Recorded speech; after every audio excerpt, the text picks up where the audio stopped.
વડોદરા જિલ્લાના ડભોઈ શહેર અને સમગ્ર તાલુકામાં આજરોજ વટ સાવિત્રી ઉત્સવ અત્યંત ભક્તિભાવ અને શ્રદ્ધા સાથે ઉજવવામાં આવ્યો હતો।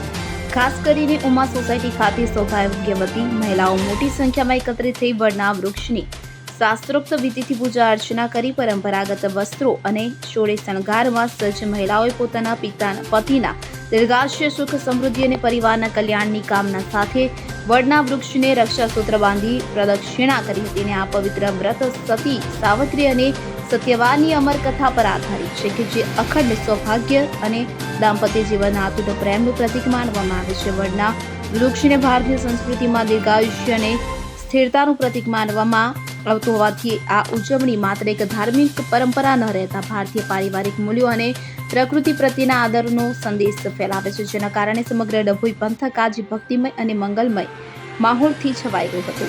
વકીરા ખત્રી ડભોઈ। હવે જુઓ દેશ દુનિયાની તમામ ખબરો તમારી આંગળીના ટેરવે।